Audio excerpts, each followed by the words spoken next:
Hai, hello. Hari ini aku mau bikin video yang baru. Biasanya kan kalau aku upload video itu kan tentang reading update atau monthly wrap up kan. Yang kali ini aku mau bikin mid-year book tag. Selama ini kan aku belum pernah bikin book tag apapun karena emang channelku kan baru berjalan setengah tahun. Ada nggak sih setengah tahun? Ya sekitar setengah tahun itu. Terus aku baru kali ini pengen bikin book tag. Aku terinspirasi itu dari booktuber yang namanya Emma. Biasa biasa aku sebut di channel YouTubeku ini karena emang aku yang paling sering aku tonton adalah si Emma ini. Emma ini baru upload beberapa hari. Mungkin semingguan yang lalu itu dia upload video tentang mid-year book tag. Di mid-year book tag-nya itu ada 13 pertanyaan dan itu aku rasa cukup cocok sama diriku dan aku cukup bisa untuk menjawab meskipun nggak semuanya. Pertama, hal pertama yang harus kalian ingat, kalian tahu adalah selama setengah tahun ini aku itu udah baca 28 buku totally. Itu terdiri dari mayoritas adalah tentu aja novel, terus habis itu ada kumcer sama satu buku non fiksi yang Sapiens. Udah itu aja. Terus buku-buku yang aku baca di tahun ini itu kebanyakan bukan buku baru. Ada nggak sih buku baru? Buku baru yang aku baca kayaknya yang paling baru cuma uh, punyanya Emily Henry yang Book Lovers, kayaknya itu doang. Yang lainnya adalah buku-buku yang entah lama banget atau cukup lama. Jadi di book tag kali ini, meskipun ini mid year book tag 2023, aku nggak bakalan mention buku-buku terbaru yang rilis di tahun 2023, bukan. Tapi ini adalah buku-buku yang memang aku selesai baca di tahun ini, di setengah tahun ini. Jadi mari kita mulai untuk menjawab beberapa pertanyaan di book tag kali ini. Yang pertama itu aku sampai bikin catatan karena aku lupa. Ada 13 pertanyaan tapi nggak semuanya bisa aku jawab karena emang nggak semuanya itu ada jawabannya sih menurutku. Yang pertama itu adalah best book di tahun ini. Best book di tahun ini selama setengah tahun ini, aku ngerasa yang paling bagus, paling ngena di aku, paling sesuai selera aku adalah judulnya Blindness dari Hoshi Saramago. Kenapa aku memilih novel ini? Karena bagiku itu novel ini, kalian tahu nggak sih ini menceritakan tentang apa? Di sini tuh ceritanya tentang epidemi kebutaan yang terjadi tiba-tiba di sebuah kota, daerah yang tidak disebutkan namanya. Bahkan tokoh-tokohnya di dalam novel ini pun tidak disebutkan namanya. Karena apa? Karena mereka itu pada akhirnya hampir semuanya buta dan mereka merasa tidak perlu untuk saling mengenal satu sama lain karena nggak ada gunanya untuk menyebutkan nama karena mereka nggak bisa mengenali seseorang dengan cara melihat, jadi hanya bisa dikenali dengan cara didengar, jadi nama itu kayak nggak penting gitu sih. Terus aku ngerasanya itu setelah waktu baca novel Hoshi Saramago ini berasa banget gitu loh, kayak kengerian yang terjadi, kekacauan yang terjadi ketika orang-orang itu tiba-tiba mengalami kebutaan yang hampir ke semuanya. Terus karena orang-orang ini buta, mereka kan nggak bisa melakukan kegiatan sehari-hari seperti biasa, bahkan hanya untuk mandi aja, hanya untuk makan aja mereka kan kesusahan. Bayangkan aja kalau kita buta kayak apa. Terus habis itu orang-orang juga karena mereka buta, mereka itu nggak bisa memproduksi makanan, mereka itu juga nggak bisa mengurusi apapun lah, kayak mengurusi air bersih itu gimana, meskipun di sana juga tetap disediakan air, tapi karena mereka buta kan mereka nggak bisa gitu loh membersihkan diri sendiri dengan baik dan benar. Terus kotoran manusia juga nggak ada yang ngebersihin, nggak ada yang nggak di manage, bener-bener di manage karena nggak ada orang yang bisa melihat kecuali satu orang yang ya dia itu bukan nama sih, apa ya, dia itu disebut dia itu adalah karakter seorang perempuan yang Dia adalah istri dokter mata. Yang dokter mata itu adalah orang, termasuk orang-orang paling awal yang mengalami kebutaan. Terus dari si perspektif si istri dokter inilah kita bisa melihat kondisi, bukan kita bisa melihat sih, bisa digambarkan kondisi kota itu seperti apa kacau balaunya, seperti apa mayat-mayat manusia itu bergelimpangan, seperti apa manusia itu berebut untuk mencari makan, untuk bertahan hidup. Ya kayak ngeri parah. Jadi aku paling rekomen sama novel yang Blindness dari Jose Saramago ini paling greget. Cuman masalahnya yang agak ganjel adalah endingnya, karena ternyata novel ini dia ini adalah duologi, yang satunya Seeing, jadi kayak belum bener-bener tuntas aja sih. Tapi untuk penggambaran situasi selama novel sampai di akhir itu keren, parah, kalian harus baca. Terus pertanyaan nomor 2 itu adalah best sequel. Sayangnya di tahun ini itu aku kebanyakan baca buku itu adalah yang stand alone. Jadi aku mau jawab itu best sequel juga enggak. Jadi aku bingung karena satu-satunya sequel yang aku baca, enggak sih. Aku baca nomor 1 dan nomor 2-nya itu sekaligus di tahun ini, bahkan di bulan yang sama kalau nggak salah. Itu dari Harper Lee yang judulnya Go Set a Watchman. Itu adalah sequel dari To Kill a Mockingbird. Cuman emang ceritanya Harper Lee ini sebenarnya nulis Go Set a Watchman itu sebelum dia nulis yang To Kill a Mockingbird. Terus aku ngerasanya kalau yang novel Go Set a Watchman ini sequelnya dari To Kill a Mockingbird ini, aku nggak bisa bilang kalau ini adalah best sequel karena emang aku nggak terlalu suka. Satu, karena aku nggak terlalu mudeng sama sejarah Amerika, terus kondisinya di masa itu seperti apa, jadi agak susah karena aku harus searching juga selama itu pemerintahannya seperti apa dan peraturannya seperti apa. Terus habis itu aku juga kecewa sama karakternya, terutama karakter utamanya yang anak perempuan itu. Ya ketika di Ghost Set Watchman itu dia udah dewasa, cuman aku ngerasanya dia itu kayak setelah jadi anak yang sangat ingin tahu dan dia itu polos berhati baik lah di yang To Kill a Mockingbird, terus habis itu berubah jadi seorang perempuan yang dia itu terlalu naif, dia itu terlalu keras kepala. Dia kalau menganggap sesuatu yang baik itu ya harus seperti itu, gak bisa melihat bahwa di dunia ini itu ada bagian abu-abunya kayak gitu sih. Terus dia itu marah sama ayahnya, yang waktu di novel pertama itu aku ngerasa aku sangat mengidolakan si ayahnya karena dia itu orang yang sangat baik, orang yang mau membela bukan kaum minoritas juga sih ya, kaum kulit hitam yang mereka itu diskriminasi rasis di Amerika. Terus setelah di Ghost Set Watchman itu ternyata dia sebenarnya nggak bisa dibilang mau menentang orang kulit hitam yang mau masuk ke pemerintahan juga enggak, cuman gimana ya, dia itu bukan karakter yang benar-benar aku suka lah di novel yang Ghost Set Watchman. Jadi aku nggak bisa bilang kalau ini best sequel. Tapi kalau dipikir-pikir lagi nggak jadi best sequel, gimana kalau ini adalah sequel satu-satunya yang aku baca di tahun ini. Sedih. Terus pertanyaan nomor 3 itu new release you haven't read yet but want to. Ini aku pengen baca itu yang punyanya Keigo Higashino yang Angsa dan Kelelawar, yang aku dapat dari temenku itu. Karena emang aku kan suka banget sama cerita-cerita tentang detektif, kriminal, misteri. Terutama kalau yang dari penulis Jepang itu aku sukanya dari karya-karyanya Keigo Higashino.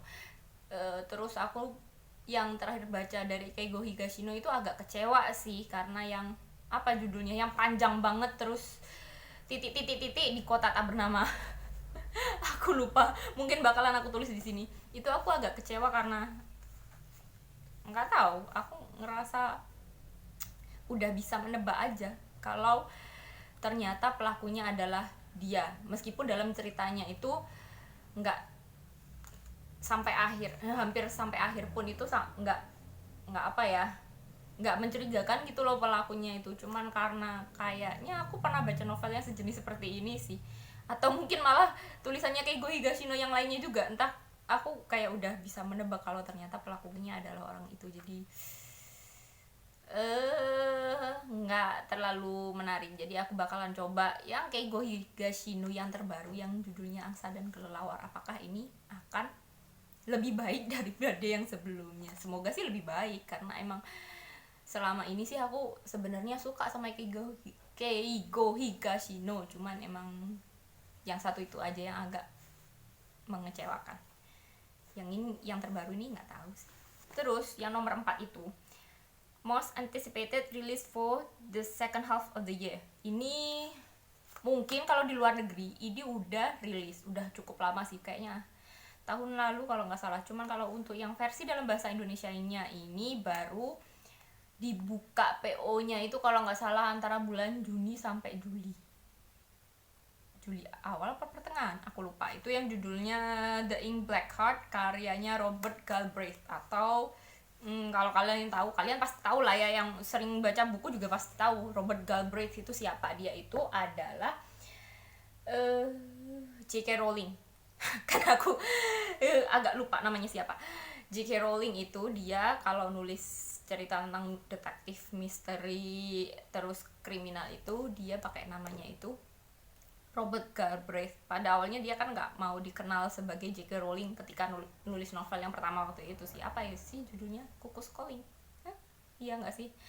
Terus kenapa aku tertarik untuk baca novel ini? Karena emang ya kalian udah tahu lah ya, aku suka banget baca cerita-cerita tentang detektif kriminal kayak gini. Terus aku itu sebenarnya baru baca bukunya J.K. Rowling, Robert Galbraith itu yang judulnya The Silkworm. Ya udah itu doang. Terus aku ngerasa lumayan tertarik aja gitu ceritanya, meskipun novelnya cukup panjang banget. Gede nggak sih novel-novelnya biasanya sih? Bentar ya, mana ya aku taruh di, ya gede lah. Meskipun ceritanya agak panjang, tapi aku bisa menikmati ceritanya, meskipun emang kadang agak capek juga ya. Kenapa sih pelakunya kok nggak ketemu, tapi itu cukup menegangkan, cukup misterius, cukup menarik buatku. Jadi aku pengen baca yang terbaru yang judulnya apa tadi, The Ink Black Heart. Ini aku pun sebenarnya belum terlalu tahu ceritanya tentang apa, jadi nggak tahu sih. Semoga aku bisa baca novel ini nantinya, soalnya aku nggak tahu aku bisa beli ini apa nggak tahu lah ya. Nabung dulu buat beli novel ini karena emang harganya agak mahal ya, gila harganya kalau nggak salah hampir 400.000 atau gimana. Terus karena bisa PO, yang PO itu dapat 350, terus aku nggak ada duit. Nantilah, semoga aku bisa beli novelnya meskipun mahal ya. Ada sih yang sayur yang kemarin kayaknya belum dipanasi, jadi cepetan aja dimakan. Habisin aja deh, Bayu nggak pengen makan itu. Habisin aja sayurnya, Bayu nggak pengen makan. Nanti kita makan entah cari apa gitu di luar. Ngobrol sama adek yang baru bangun. Ini nggak tahu ini jam berapa ya, jam 9 kayaknya. Adikku itu kalau liburan itu dia itu habis sholat subuh tidur lagi itu sampai bener-bener siang. Kalau nggak dibangun itu nggak bakalan bangun lagi, paling sampai duhur. Nggak tahu ini tiba-tiba bangun, padahal dia itu sebenarnya tadi itu pengen ngajak keluar cari makan di luar, tapi dianya bangun kesiangan. Jadi aku bikin video ini dulu. Oke.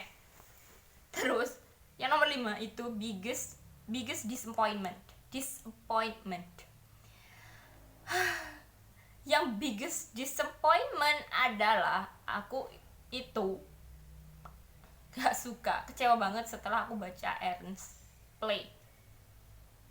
Iya, aku selalu lupa judulnya itu apa, Ernest Play apa Ernest Game. Nah, kenapa aku kecewa sama Ernest Play ini? Karena kan dulu itu aku hampir hampir beli novel ini karena covernya itu bagiku lucu, kayak boneka terus ala-ala warnanya, gambarnya itu ala-ala Jepang, terus dari blurbnya di belakang itu cukup menarik gitu. Terus waktu aku lihat di Epusnas itu ternyata dia itu antri, jadi aku ngerasa kayak oke, novel ini sepertinya ceritanya menarik ya, karena satu blurbnya menarik, terus habis itu ternyata banyak orang yang pengen baca, yang gantian pengen baca ini, kayak gitu sih. Terus setelah aku dapat ini di Ipusnas, ketika aku baca ternyata ceritanya nggak semenarik itu. Ternyata blurb sama isinya itu nggak terlalu sesuai, karena blurbnya ini kayaknya cuma menjelaskan tentang bagian awal dari novel ini doang. Ketika si Aaron ini dia mulai berteman sama temannya yang ada di sekolah, cowok yang namanya siapa ya, lupa. Ya Allah, aku tuh selalu lupa nama karakter itu gimana. Ya udahlah, pokoknya ceritanya Aaron ini, dia ini berteman sama seorang cowok, padahal awalnya dia itu nggak pernah punya teman. Terus kehidupannya mulai berubah. Terus Aaron ini juga diceritakan sebagai seseorang yang misterius, dan dia itu suka menggunakan orang-orang di sekitarnya itu sebagai bidak catur manusia. Sedangkan orang-orang di sekitarnya itu nggak sadar kalau mereka itu sudah semacam diadu domba sama Aaron, kan kayak catur lah ya, saling berperang satu sama lain kayak gitu sih. Dalam blurbnya seperti itu, tapi setelah masuk ke novelnya ceritanya mengecewakan, karena temen cowok SMA-nya itu yang biasanya kalau di blurb itu ditulis biasanya kan dia adalah orang yang penting dan bakalan jadi entah jadi pasangannya atau jadi musuhnya atau gimana gitu. Ternyata enggak, si teman cowoknya ini yang ditulis di blurbnya ini, dia ini nggak terlalu berguna, cuma muncul di awal dan di akhir.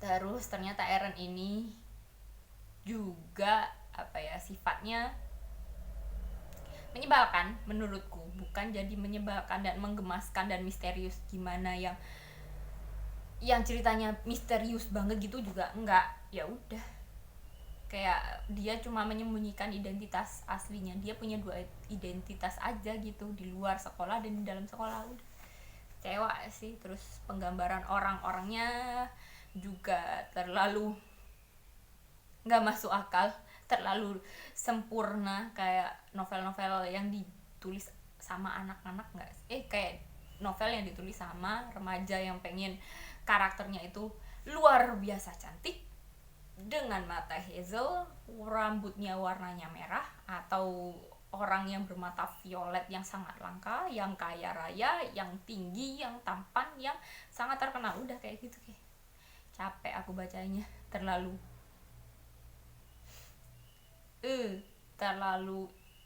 kayak labil gitu sih menurutku seluruh karakternya. Aku nggak suka. Terus yang nomor 6, aku sambil baca karena emang aku nggak hafal sama pertanyaannya ya, tolong dipahami. Yang nomor 6 itu Biggest Surprise, novel yang membuat aku terkaget-kaget di tahun ini adalah yang judulnya Kisah Seorang Pedagang Darah, atau yang dalam bahasa Inggrisnya itu Chronicles of a Blood Merchant. Yang itu karena kenapa? Aku nggak terlalu expect tinggi sama cerita ini, karena aku emang nggak terlalu ngelihat blurnya nggak terlalu gimana, kayaknya ceritanya bakalan cukup berat dan aku tidak terlalu tertarik sama kisah-kisah hidup kayak gini. Terus habis itu aku setelah baca yang bab-bab awal itu ngerasa aneh sama tata bahasanya, karena mungkin emang ini baru pertama kalinya aku baca novel yang ditulis sama penulis dari Cina, jadi aku agak terkaget-kaget sama tata bahasanya yang digunakan sama mereka. Terus aku ngerasa kayak agak bosen aja di awal-awal karena menceritakan tentang kehidupan Su Sangkwan itu sebagai pekerja pekerja di pabrik apa ya, kain. Terus dia itu juga agak aneh pada awalnya, aneh karena dia ini pengen pengen menikahi seorang perempuan yang bahkan perempuannya ini nggak kenal sama sekali sama si Susangkwan, tapi karena Susangkwannya suka sama perempuan ini dan karena marganya marga mereka sama, akhirnya bapaknya si perempuan ini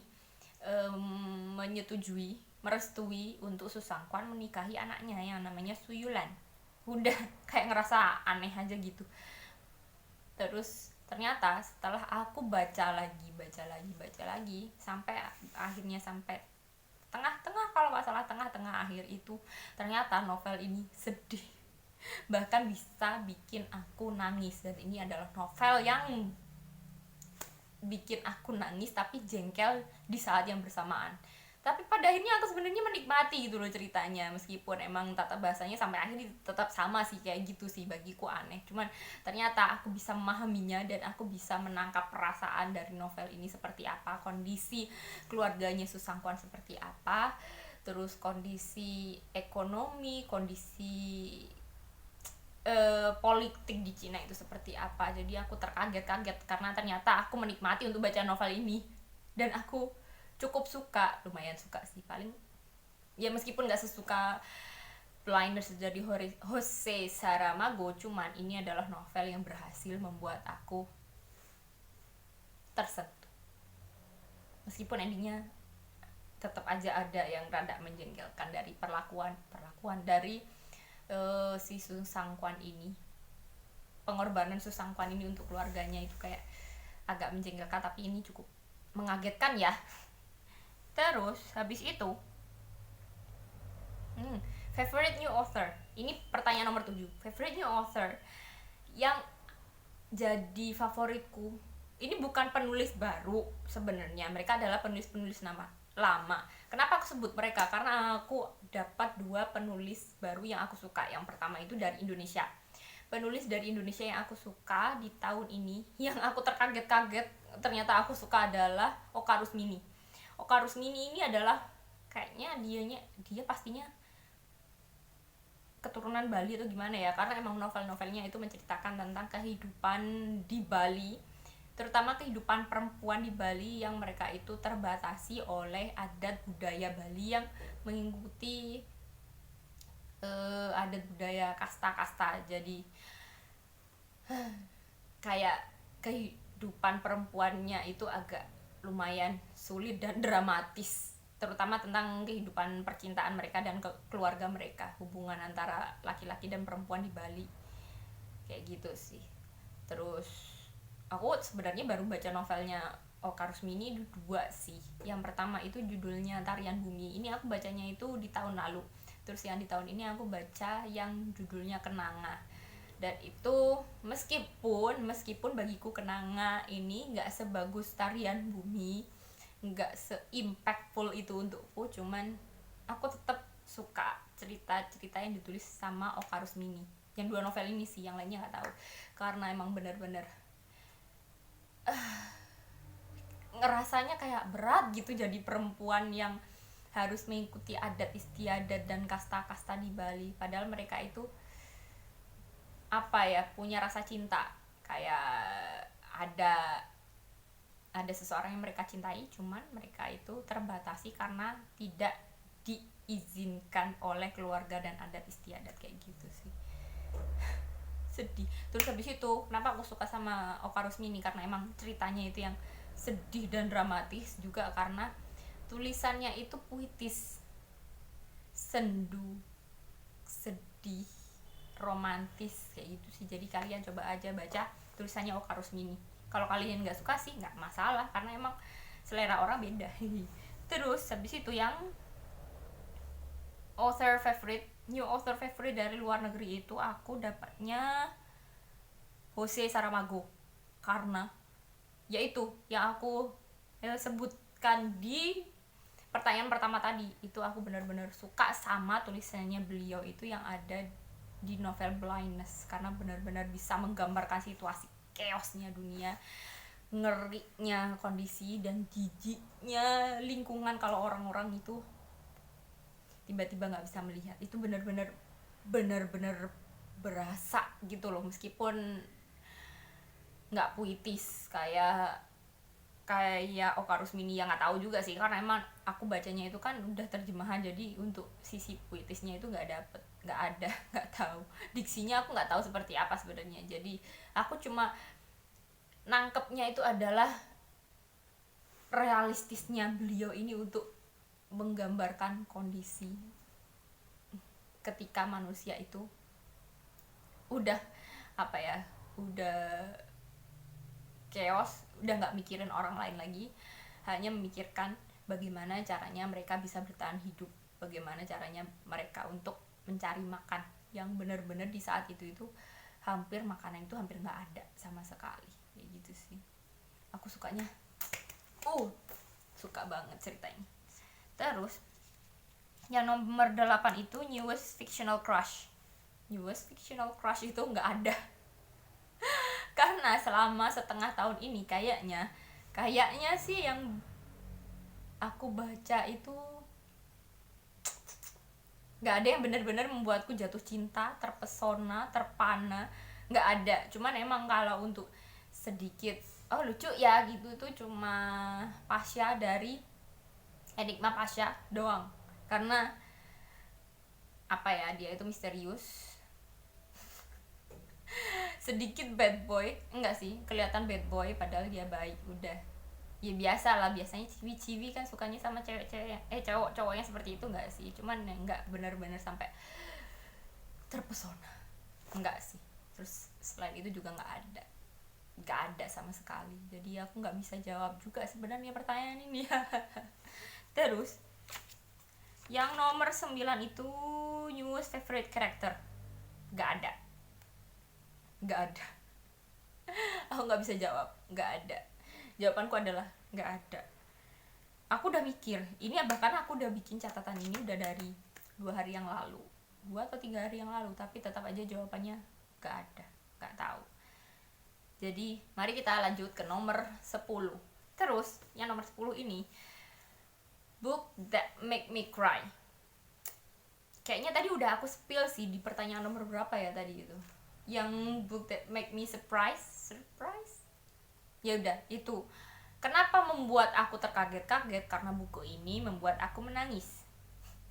Jadi itu relate lah.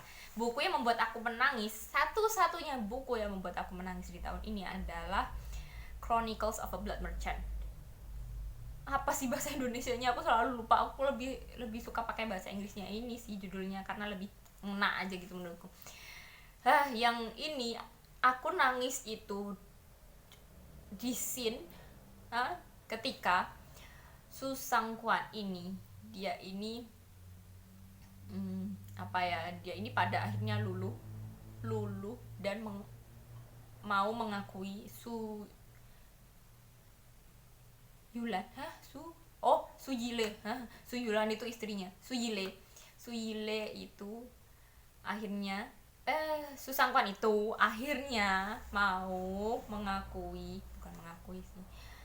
mau menganggap Su Yile ini sebagai anak kandungnya, karena emang Su Yile ini sebenarnya adalah anak dari Su Yulan dengan kekasihnya sebelum Su Sangkwan menikahi dia. Pada awalnya itu Su Sangkwan itu nggak tahu kalau Su Yile itu ternyata anak dari Su Yulan dengan lelaki lain. Cuman karena pada akhirnya waktu Su Yile ini mulai tumbuh, ternyata Su Yile ini nggak mirip sama Su Sangkwan. Terus akhirnya orang-orang mulai bergunjing.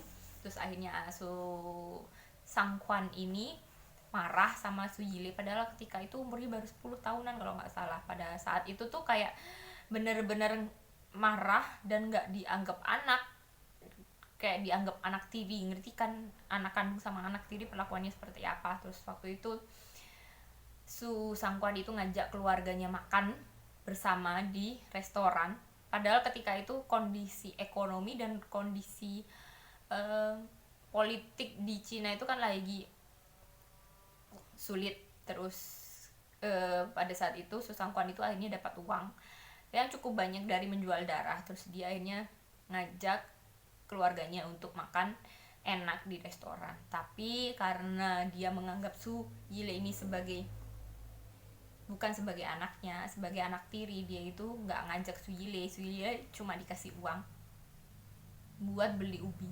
Terus habis itu kan Su Yile nangis. Terus setelah itu Su Yile kabur dari rumah. Terus pada akhirnya Su Sangkwan kan kayak nih nyari Su Yile juga gitu loh, mulai berasa mulai berasa kehilangan juga kan ketika itu. Terus akhirnya Su Sangkwan ini menemukan Su Yile. Terus mereka ngobrol singkat lah. Su Yile ini pengen makan enak juga. Terus akhirnya sama Su Sangkwan itu, dia ini udah bener-bener luluh, dia ini ternyata bener-bener sayang sama Su Yile, karena emang selama ini Su Yile ini, sebelum dia tahu kalau Su Yile ini bukan anak kandungnya, dia itu paling sayang sama Su Yile. Terus akhirnya Su Sangkwan ngajak Su Yile untuk makan di restoran berdua. Terus aku di waktu itu aku nangis kayaknya, ya ampun kasihan gitu loh Su Yile. Padahalnya aku marah kan sama Su Sangkwan, tapi setelah kejadian itu kayak akhirnya Su Yile bisa diakui sebagai anak, itu kayak melegakan dan mengharukan. Udah sih, aku nangisnya di bagian itu doang sih. Setelah itu yang bagian akhir-akhir malah nggak ada yang bikin aku nangis. Terus aku tuh sebenarnya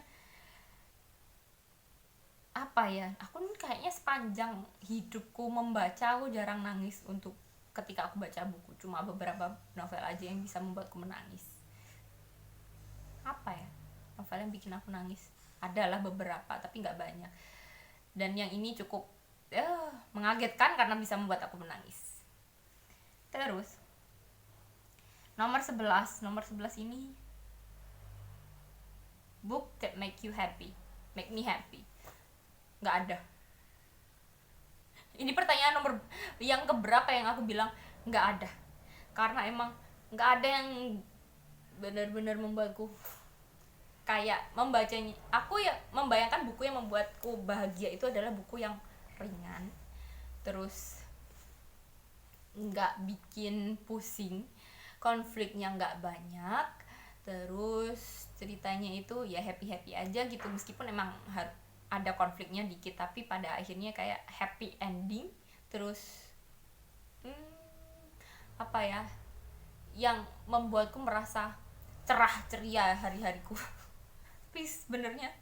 Tapi emang nggak ada novel-novel, buku-buku yang aku baca di tahun ini, nggak ada yang benar-benar membuatku bahagia. Meskipun aku udah baca buku tentang kucing, aku pikir aku bakalan bahagia antara seneng atau sedih, tapi sepertinya tidak cukup membuatku bahagia, biasa aja. Novel-novel lain yang kayak teen lead biasanya yang ceritanya ringan, konfliknya nggak banyak, juga nggak bisa membuatku benar-benar bahagia. Udah, nggak ada. Untuk pertanyaan yang kali ini nggak ada. Terus yang nomor 12, hampir selesai. Yang nomor 12 ini, most beautiful book I have bought or received this year. Karena aku cuma dapat bukunya itu satu doang di tahun ini, aku nggak beli buku apapun. Aku cuma dapat kiriman dari temen, itu juga cuma satu. Jadi aku mau jawab pun bingung, karena bagiku cover novelnya itu nggak terlalu bagus sih. Mana tuh? Iya. Sebentar. Aku cuma ada buku ini doang. Terus covernya kayak biasa banget nggak sih? Kurang berwarna, nggak tahu. Aku ngerasa nggak terlalu suka, meskipun ini kan menggambarkan tentang kegelapan dan keterangan. Nggak, sisi gelap dan sisi terang, kayak angsa dan kelelawar, karena emang diceritanya seperti itu, tentang orang yang ada di sisi sebagai korban dan orang yang di sisi sebagai pelaku. Cuman aku ngerasa covernya kayak terlalu plain, nggak tahu, kurang berisi aja gitu. Atau mungkin kalau emang novelnya itu tentang angsa dan kelelawar, mungkin harus ada gambar angsa dan kelelawar juga. Enggak sih, kayaknya jelek juga gambar kayak gitu, nggak tahu. Kalau tentang sisi gelap dan terang dunia itu kayaknya aku lebih memilih kalau novel ini warnanya hitam, kayak lebih garang. Ya nggak sih, kalau putih kayak gini terus habis itu ada gambar ini apa, lingkaran atau bulan, nggak tahu, ini kayak nggak terlalu menjelaskan aja menurutku, aku nggak terlalu suka.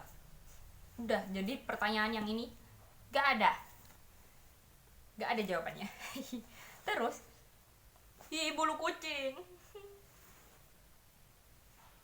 gatel dari tadi. Terus pertanyaan yang terakhir itu, bahkan aku sendiri gak bisa baca tulisanku karena tulisanku acak adut kali ini, aku malas nulis. What book do you need to read by the end of the year? What book do you need to read by the end of the year? Ini aku nggak tahu aku bakalan bisa baca apa enggak, karena emang aku mau menyelesaikan reading A to Z dulu, dan ini kayaknya butuh waktu setengah tahun ke depan. Jadi aku nggak tahu di akhir tahun ini masih ada waktu untuk membaca buku lainnya atau enggak. Tapi kalau ada waktu dan aku bisa untuk mendapatkan buku ini, entah aku bisa pinjam, entah atau aku bisa beli atau gimana, aku juga nggak tahu. Aku itu pengen baca Almasih yang nomor 2 kan. Yang Almasih yang pertama, Putra Sang Perawan, itu kan emang ceritanya itu belum selesai, dan itu bikin aku penasaran karena di akhir ceritanya itu muncul seorang karakter baru yang aku belum tahu itu siapa, yang benar-benar baru muncul dan baru apa ya, baru berkomunikasi sama sama orang lain. Itu emang baru-baru di akhir banget, jadi aku penasaran ini orang itu seperti apa dan karakternya bagaimana, karena dari percakapannya dia yang di akhir novel ini, dia itu kayaknya adalah seorang villain utama paling kayaknya sih. Jadi aku kayak penasaran pengen baca karena emang ceritanya bagus kan. Terus endingnya juga belum jelas kayak gimana, karena ya iyalah ini kan duologi. Tapi gak tahu aku bisa baca ini apa enggak. Mau beli, tapi yang mau aku beli banyak tapi duit gak ada. Mau pinjem di mana, di perpus gak ada, gak tahu lah. Tapi semoga sih aku bisa baca, kalau bisa by the end of the year, semoga. Udah selesai 13 pertanyaan ini.